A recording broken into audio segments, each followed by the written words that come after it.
చేసినటువంటి అవోప సభ్యులకు, తల్లిదండ్రులకు నా హృదయపూర్వక వందనాలు. ఈ కార్యక్రమానికి విచ్చేసినటువంటి విద్యార్థులందరికీ కూడా నా ఆశీస్సులు. నా పేరు ఆర్వి వరలక్ష్మి. నేను గవర్నమెంట్ టీచర్ని, అవోపాలో ఆర్గనైజింగ్ సెక్రటరీ. సరే, మనం ఒక చిన్న ప్రశ్న అడుగుతాం. మేము నిరంతరం మనతోనే ఉంటుంది, అనుక్షణం మారుతూ ఉంటుంది. ఏంటది? ఆలోచన. టైం.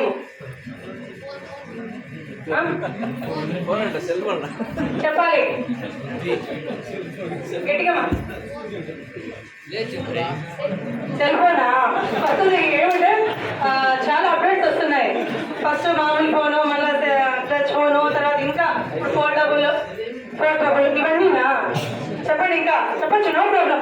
ఒకటి ఆన్సర్ మీ మనసు కనిపించి చెప్పడం నేర్చుకోండి. తప్పుకోవచ్చు, ఒప్పుకోవచ్చు. ఇంకా చెప్పాలి. ఎవరైనా పెద్దవాళ్ళు ఏం చెప్పండి సార్? నిరంతరం మనతోనే ఉంటుంది, అనుక్షణం మారుతూ ఉంటుంది. అక్కడ ఎవరు వచ్చింది సార్? కరెక్ట్ ఆన్సర్ ఆలోచన. ఈ అమ్మాయి కూడా మైండ్ అని చెప్పింది ఇందు, కానీ ఆ మైండ్ లో వచ్చేటటువంటి ఆలోచన. అవునా కదా?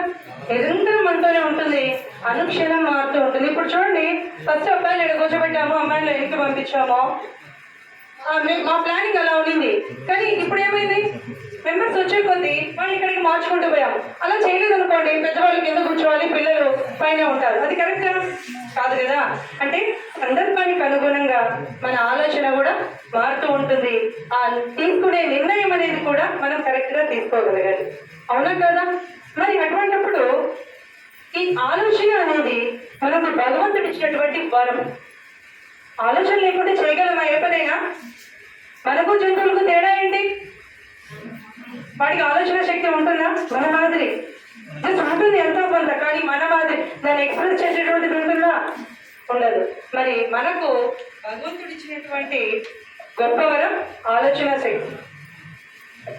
మరి ప్రతిరోజు మీరు ఏం ఆలోచిస్తున్నారు? ప్రతిరోజు ఏం ఆలోచిస్తున్నారు? చెప్పండి. నేను ముందాక అదే చెప్పాను. వీళ్ళందరూ లేట్గా వచ్చారు. ముందు మన నోట్లోంచి మాట్లాడాలి. నాకు సుబ్రాట్ సార్ కూడా అదే చెప్పారు. మీకు కమ్యూనికేషన్ స్కిల్స్ ఉన్నాయా లేదా? ఎప్పుడైతే మీ మనసులోది బయటికి చెప్పగలరో అప్పుడు మీకు కమ్యూనికేషన్ స్కిల్స్ డెవలప్ అవుతాయి. అది తెలుగు కావచ్చు, ఇంగ్లీష్ కావచ్చు. మాటలు వచ్చే ఒక బిడ్డను, అంటే ఒక పుట్టిన బిడ్డను తీసుకెళ్ళి అడవిలో వదిలితే మాటలు వస్తాయా? రావు. మరి మీరు కూడా ఈవెన్ తెలుగు కావచ్చు, ఇంగ్లీష్ కావచ్చు, ఏ లాంగ్వేజ్ అయినా కూడా మీకు ఇతరులతో ఎలా ఇంటరాక్ట్ కావాలి, ఎలా మాట్లాడాలి అనేది మీకు తెలియాలా లేదా? మరి తెలియాలన్నప్పుడు నేను ఆన్సర్ టకటక ఈ 100 మంది పిల్లలు ఉన్నారు, కనీసం ఒక 20 ఆన్సర్లు గట్టిగా వస్తున్నాయా? రావాలి. ఎందుకంటే కొట్టేదంతా మన పిల్లలు, మన ఆర్యవైశ్య పిల్లలు. మరి మనం అన్ని రంగాల్లో ముందు ఉండాలంటే ఎలా ఉండాలి? ఆన్సర్ తప్పుగా వచ్చు, అది మనం వదిలేండి. ఇక్కడ ఎవరైనా కొట్టారు, ఏమి ఇబ్బంది లేదు. మీ స్కాలర్షిప్ కూడా మీకు ఇస్తారు. అవునా కదా? ఫస్ట్ ఎక్స్ప్రెస్ చేసేది రావాలి. నేను ఫస్ట్ చెప్పాను, మాకు కొన్ని తెలియచ్చు, మీకు కొన్ని తెలియచ్చు అని. మరి ఈ ఆలోచన శక్తిలో మీరు దేని గురించి ఆలోచిస్తారు ప్రతిరోజు? చెప్పండి. స్టడీస్, ఇంకా ఏ టీచర్ ఎలా చెప్తారు, ఏ సార్ ఎలా చెప్తున్నారు, లేదా ఏ హీరో ఎలా చేస్తారు, చెప్పండి. ఇంకా సలార్ వచ్చింది, ఎట్లా వచ్చింది, ఎంత కలెక్షన్ చేసి, ఇలాంటివన్నీ ఇంకా మాట్లాడి ఆలోచిస్తాం. ఫ్యామిలీ గురించి చేస్తారు. ఇంకా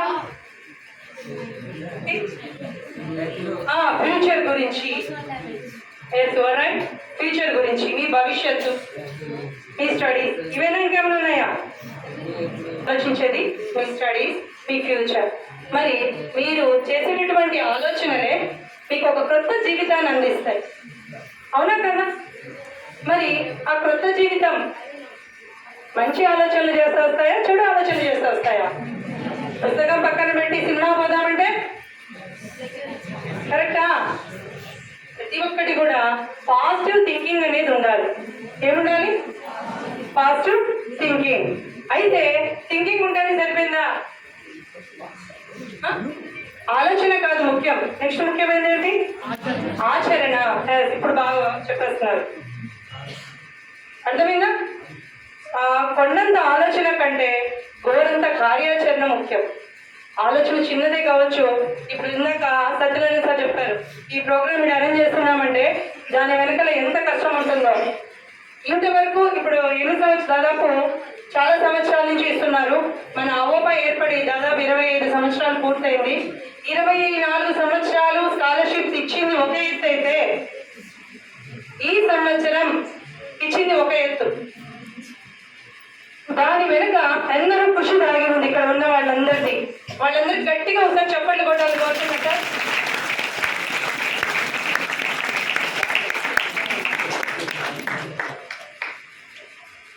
సమయానికి ఇవ్వలేకపోయాం, కానీ ఖచ్చితంగా ఆ కార్యక్రమం వెనుక ఎంతో మంది కష్టపడ్డారు. ఈ రోజుకి అది మనకు సక్సెస్ అయింది. ఇంకొకటి సార్, ఇందులో మన అమ్మవారి దయ కూడా ఉంది. కాబట్టి అమ్మవారిని కూడా ఒకసారి తలుచుకుందాం. జై వాసవి, జై వాసవి, జై వాసవి.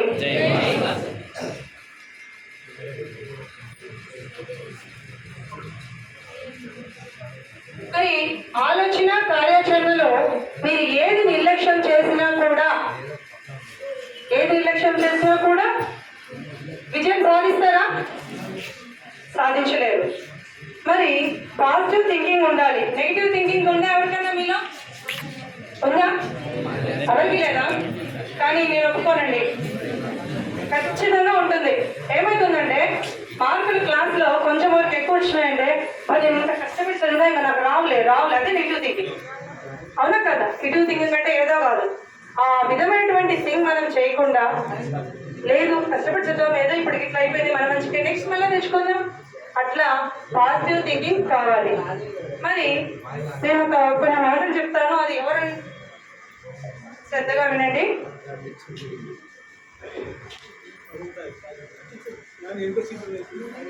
నెగిటివ్ థింకింగ్ ఏమవుతుందంటే మిమ్మల్ని ఏమీ సాధించలేదు. మరి మీరు సమున్నత లక్ష్యాలు నిర్దేశించుకోకపోవడం నేరం. లక్ష్యాలు ఎప్పుడూ ఉన్నతంగా ఉండాలి. వైఫల్యాలు ఎదురైనా భయపడవద్దు. వాటి నుండి పాఠాలు నేర్చుకోండి. భయపడితే పోటీ ప్రపంచంలో గొప్ప వ్యక్తులు, నాయకులు కాలేరు. అవునా కదా? ఇంకొకటి, క్రొత్త దారుల్లో నడిచేవారే ఈ విజ్ఞాన యుగంలో విజేతలు అవుతారు. అందరూ నడిచే బాటలో వెళితే వెనకే ఉంటారు. చూడండి, రోజు రోజుకి కొత్త మార్పులు వస్తున్నాయి. పాత ఫోన్ తయారు చేసే ఎవరినో కొంటారా? ఏం కొంటాం? కొత్తగా వచ్చిన వాళ్ళే కొంటాం. అలాగే మన ఆలోచనలు కూడా ఎలా ఉండాలి అంటే కొత్తగా ఉండాలి. అప్పుడే మీ జీవితం సరైన బాటలో సాగుతుంది. నిజమా కదా? మీరు ఒప్పుకోకపోయి నా మాటలు కాదు, ఎవరి మాటలు ఇవి తెలుసా? ఏపీజే అబ్దుల్ కలాం చెప్పినటువంటి మాటలు ఇవి. అవునా కదా? ఇందాక సత్యనారాయణ సార్ చెప్పారు, నేను ఇక్కడ అంబేద్కర్ హాస్టల్లో ఉండి వారాలు దాని విధంగా నేను చదువుకున్నాను. చూడండి, అంత పెద్ద వయసు వచ్చినా కూడా వాళ్ళు ఇక్కడ చెప్పడానికి ఏం భయపడట్లేదు, సిగ్గుపడట్లేదు, ధైర్యంగా చెప్తున్నారు. అవునా కదా?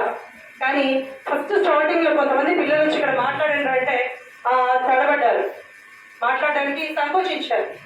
ఎప్పుడు కూడా అట్లా ఎప్పుడు కూడా ఉండకూడదు. మనం ఏదైనా కూడా ధైర్యంగా మాట్లాడగలగాలి.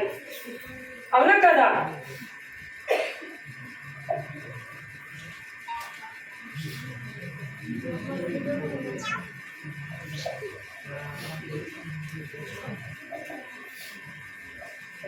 మీరు విద్యార్థి దశలోనే జీవితం యొక్క విలువ, విశిష్టత తెలుసుకోవాలి. అవునా కదా? ఎందుకంటే మీ జీవితం ఇక్కడి నుంచే ప్రారంభం అవుతుంది. మరి జీవితం అంటే ఏంటి చెప్పండి? ఉన్న స్థితి నుంచి ఉన్నత స్థితికి పోవడమే. అవునా కదా? బాల్య దశ నుంచి పెద్దవాళ్ళు అవుతారు. అక్కడి నుంచి మీరు ఒక సమాజంలో ఒక స్థానాన్ని సంపాదించుకుంటారు. మరి జీవితంలో ముఖ్యమైన కాలం ఏంటో తెలుసా? 13 నుంచి 23 సంవత్సరాల మధ్య కాలం. మీరు చెడిపోవాలన్నా, బాగుపడాలన్నా అక్కడే మొదలవుతుంది. అవునా కదా? ఒప్పుకుంటారా? ఒప్పుకోరు. ఎవరు ఒప్పుకోరు అంటున్నారు. పెద్ద అయినాక మనం చదువుకుని దేవుని తెచ్చుకుంటారా? 25 ఏళ్ళు దాటిపోయినాక లేదు కదా? విద్యార్థి దశలో మంచి అలవాట్లు కానీ, చెడు అలవాట్లు కానీ ఇవన్నీ కూడా ఏర్పడతాయి. మరి ఈ జీవితాన్ని ఒక్కరోజు ఒక క్షణం వృధా చేసుకున్నా కూడా తిరిగి వస్తుందా? ఇందాక ప్రెసిడెంట్ గారు చెప్పారు, ప్రస్తుతం వర్తమానాన్ని మనం సక్రమంగా వినియోగించుకోవాలి అని. తర్వాత మన జీవితంలో వచ్చే సంఘటనని మనం నిర్ణయించగలమా? లేదు. కానీ వాటిని ఎలా ఉపయోగించుకోవాలో, వాటిని ఎలా ఎదుర్కోవాలో మాత్రం మనం తెలుసుకోవాలి. వాటిని ఎలా ఉపయోగించాలో, మనకు ఇబ్బంది ఏర్పడింది సరే, ఆ ఇబ్బంది నుంచే మనం ఎదగాలి. దాన్ని ఎలా మనం ఉపయోగించుకోవాలి అనేది మనం తెలుసుకోవాలి. అంటే మనం ప్రతికూల పరిస్థితుల్లో కూడా ఎదుర్కొని నిలబడే విధంగా మన మనోబలం ఉండాలి. మీ జీవిత విలువను ప్రపంచానికి చాటాలి. ఎందుకంటే మన జీవితాన్ని చక్కగా నడిపించాలంటే మనకు కొన్ని అంశాలు తోడ్పడతాయి. ఏంటో చెప్పగలరా? ఏంటండి మన జీవితాన్ని చక్కగా నడిపించేది? ఫస్ట్ మీ మీద మీకు సెల్ఫ్ కాన్ఫిడెన్స్ ఉండాలి. అవునా కదా? ఆత్మవిశ్వాసం, ఆత్మాభిమానం, ఉత్సాహం, ధైర్యం, ఈ మాటలు ఎప్పుడు ఇవ్వలేదా? తెలుగులో వచ్చేసరికి ఇవ్వలేదా? లేదు, అందరికీ తెలుసు. ఆ సందర్భం వచ్చినప్పుడు మీరు ఆ విధంగా రియాక్ట్ కావాలంటే చైతన్యం, సామర్థ్యం, అంకిత భావం, ఏకాగ్రత, నెక్స్ట్ సృజనాత్మకత. ఇందాక సృజనాత్మకత అంటే క్రియేటివిటీ. ఇందాక వచ్చి పాటలు పాడమంటే అక్కడ రాలేదు, కానీ మీకు అంత లీనంగా ఉంది. కానీ స్టేజ్ ఫియర్, దాన్ని కూడా అధిగమించాలి. అట్లే ఉన్నతమైన వ్యక్తిత్వంతో విజయం సాధించాలన్న తపనతో, కృషితో మీ జీవితాన్ని మీరే డిఫరెంట్గా మార్చుకోవాలి. అందరిలో మనం ఉండడం ఏం బాగుంటుంది చెప్పండి మీరు?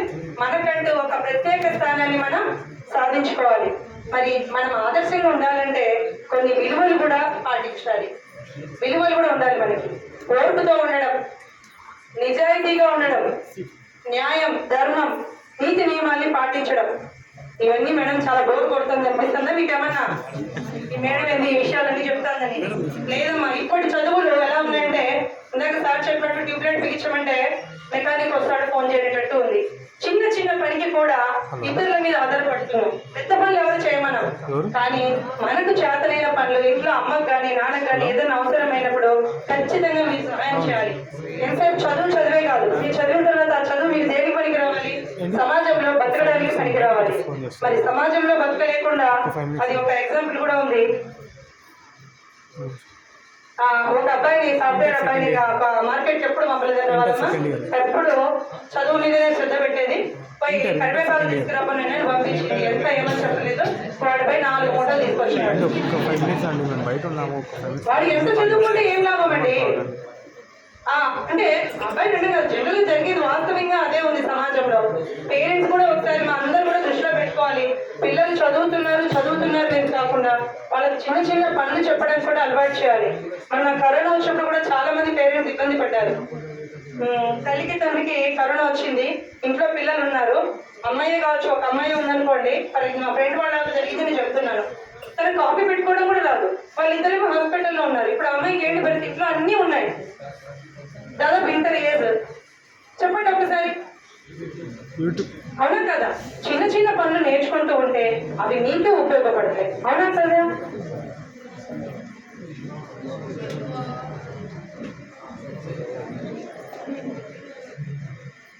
సమయం తక్కువగా ఉంది, జస్ట్ 1 minute కంప్లీట్ చేస్తాను. కానీ ఇదంతా ఎందుకు చెప్తున్నానంటే మీకు త్వరలో ఒక స్టూడెంట్స్ అందరికీ సంబంధించినటువంటి ఒక కార్యక్రమాన్ని ఏర్పాటు చేయబోతున్నాం. వ్యక్తిత్వ వికాసానికి పెంపొందించేటువంటి ఒక కార్యక్రమం, 3 days కార్యక్రమం జరుగుతుంది. ఆ కార్యక్రమంలో మీరందరూ కూడా పాల్గొనాలని కోరుచున్నాను. మీకు ఇప్పుడు అవోబ సమ్మర్ క్యాంప్ అని గ్రూప్ జాయిన్ చేశాం కదా, దాంట్లో మీకు మెసేజ్ వస్తుంది ఇక్కడ జరిగే కార్యక్రమాలన్నీ. తర్వాత ఇంకొక విషయం అంటే డిగ్రీ విద్యార్థులందరూ కూడా అందరికీ వాట్సాప్ ఉంది, కానీ అందరూ వాట్సాప్ లేని నెంబర్ ఇచ్చారు. నిజంగా లేని వాళ్ళు అంటే ఎవరు లేరు, నేనైతే నమ్మను. కాబట్టి దయచేసి మీకు ఎవరికైనా కూడా మీ వాట్సాప్ నెంబర్ ఇవ్వకపోతే తర్వాత కూడా మీ వాట్సాప్ నెంబర్ ఇచ్చి గ్రూప్లో జాయిన్ చేసుకోండి. మీకు ఇక్కడ అవోబాలో జరిగే కార్యక్రమాల వివరాలన్నీ కూడా తెలుస్తాయి, ఏమేమి జరుగుతున్నాయి అనేది. ఓకే, మీకు రావాల్సింది ఏంటంటే ఆత్మవిశ్వాసం, ప్రశ్నించే తత్వము, సమస్యల్ని పరిష్కరించే శక్తి, నిర్ణయాధికారం, సామాజిక స్పృహ. ఇందాక ఇవన్నీ చెప్తాను. తర్వాత ఇంకొక ముఖ్య విషయంతో దీన్ని దృష్టిలో పెడతాను. మీ వ్యక్తిగత సమస్యలు ఏవైనా చూడండి, అమ్మాయిలు కానీ అబ్బాయిలు కానీ, ఫస్ట్ మీరు తప్పు చేసినా ఒప్పు చేసినా కూడా మీ తల్లిదండ్రులతో డిస్కస్ చేయండి, వాళ్ళకు చెప్పండి. అమ్మ ఏమంటుందో నాన్న ఏమంటుందో అనుకోవద్దు. మీకు ప్రాబ్లం వచ్చింది వాళ్ళు డిస్కస్ చేయండి. తీసుకుపోయి వేరే వాళ్ళగా డిస్కస్ చేస్తున్నారు, అది దారి ఎటో వెళ్ళిపోతుంది. చాలా మంది యువతలో యూత్లో ఇది చాలా ఎక్కువగా ఉంది.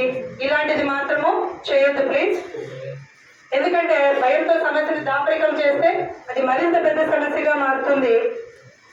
కాబట్టి ఎప్పుడు కూడా మనం తల్లిదండ్రులతో శ్రేయోభిలాషులతో అబద్ధాలు ఎప్పుడు చెప్పద్దు. అట్లే కుటుంబంలో మరియు సమాజంలోని వ్యక్తులతో సత్సంబంధాలు నిలుపుకుంటూ మీ అభివృద్ధికి, మీ కుటుంబ అభివృద్ధికి మీరు తోడ్పడాలి. ఓకేనా? సరే, ఒక చిన్న మాట అబ్బా విన్నర్కి బోరింగ్ అవుతుంది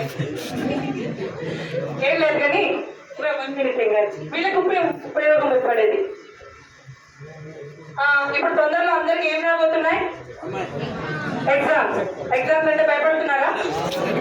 లేదా? సంతోషం. అయితే ఒకటి గుర్తుపెట్టుకోండి, మనకు ప్రతి నెల ఒక పండుగ వస్తూనే ఉంటుంది. పరీక్ష అనేది కూడా పండుగ మాదిరే భావించండి. దాంట్లో విజయం అయితే ఖచ్చితంగా సంతోషం మీకు సొంతం అవుతుంది. ఓకే, మీ అందరూ కూడా చక్కగా పరీక్షలు రాసి పాస్ అవ్వాలని కోరుకుంటున్నాను. Okay, thank you.